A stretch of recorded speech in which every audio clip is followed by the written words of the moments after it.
পবিত্র মাহে রমাদান বিদায়ের পথে। ঈদের চাঁদ দেখার পরে সারা পৃথিবীর মানুষ আনন্দে আত্মহারা হয়ে যায়।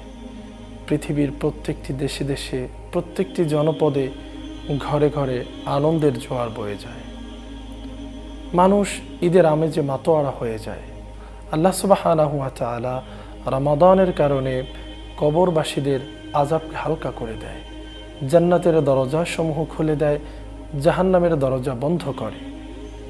কিন্তু যেভাবে দুনিয়ার মানুষ ঈদের চাঁদ দেখে আনন্দে আত্মহারা হয়ে যায়, তার বিপরীত হচ্ছে কবরবাসীদের অবস্থা। আমাদের প্রিয়জন, আপনজন যারা কবরে শায়িত আছেন, বিশেষ করে আমাদের মা বাবা, আমাদের দাদা দাদি, নানা নানি, আপনজন, ঈদের চাঁদ দেখার সাথে সাথে তাদের কবরে আগের অবস্থা ফিরে আসে, অর্থাৎ আযাব শুরু হয়ে যায়।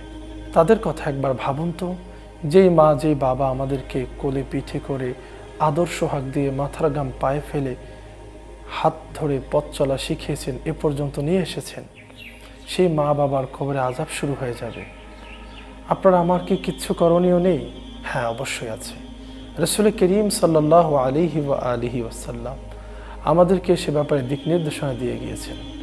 একজন মানুষ মরে যাওয়ার পরে পৃথিবীর কোনো আমল তার জন্য বাকি থাকে না, তবে তিনটি আমল তার জন্য বাকি থাকে। রাসূল করিম সাল্লাল্লাহু আলাইহি ওয়াসাল্লাম ইরশাদ করেন, ইযা মাতাল ইনসান ইনকাতা আনহু আমালুহু।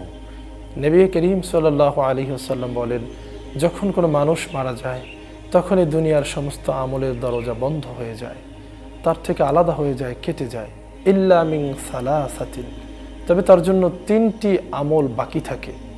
ইল্লা মিন সাদাকাতিন জারিয়া, এর মধ্যে এক নাম্বার হচ্ছে সাদাকায়ে জারিয়া। সে যদি সাদাকায়ে জারিয়া কোনো আমল দুনিয়া থাকতে করে অথবা তার পক্ষ থেকে করা হয়, তাহলে এর একটি সওয়াব কিয়ামত পর্যন্ত সে কবরের মধ্যে পেতে থাকবে। সাদাকায়ে জারিয়া হচ্ছে স্থায়ী কোনো মানুষের কল্যাণে অথবা দ্বীনের জন্য কোনো ব্যয় করা, দান করা, কোনো নির্মাণ করা। যেমন ধরুন মসজিদ, মাদ্রাসা, এতিমখানা নির্মাণ, রাস্তাঘাট, পোল নির্মাণ, এগুলোর সওয়াব সাদকায়ে জারিয়া হিসাবে কিয়ামত পর্যন্ত ব্যক্তির কবরে পৌঁছতে থাকবে। দুই নম্বর হলো আও ইলমিন ইউনতাফাউ বিহি, অর্থাৎ উপকারী এলেম। এই দুনিয়ার মধ্যে আপনি যদি কাউকে কোনো কল্যাণজনক জ্ঞান শিক্ষা দেন, মঙ্গলজনক কোনো জ্ঞান শিক্ষা দেন, নামাজ শেখান, কোরআন শেখান, জিকির আজকার শিখিয়ে যান, দিনের পথে তাকে আপনি দাওয়াত দিয়ে আনতে পারেন, তা একটি সওয়াব, এর একটি ভাগ কিয়ামত পর্যন্ত আপনার আমার কবরে পৌঁছতে থাকবে। তিন নম্বর হচ্ছে আও ওয়ালাদিন সালিহিন ইয়াদউ লাহু, অর্থাৎ নেক সন্তান, দিনদার সন্তান। নেক সন্তান পিতামাতার জন্য ভালো যখন দোয়া করে, হাত তুলে আল্লাহর দরবারে রোনাজারি করে, আল্লাহর দরবারে মা বাবার নাজাতের জন্য প্রার্থনা করে, এই নেক সন্তানের দোয়া, তাদের নেক আমল, এটার একটা অংশ মা বাবার কবরে পৌঁছতে থাকে। সুপ্রিয় দর্শক শ্রোতা, আমাদের উচিত হবে মাহে রমাদানের পরেও আমাদের আমল অব্যাহত রাখা, দান সদকা অব্যাহত রাখা, আমাদের মা বাবা আপনজনদের জন্য দোয়া করা।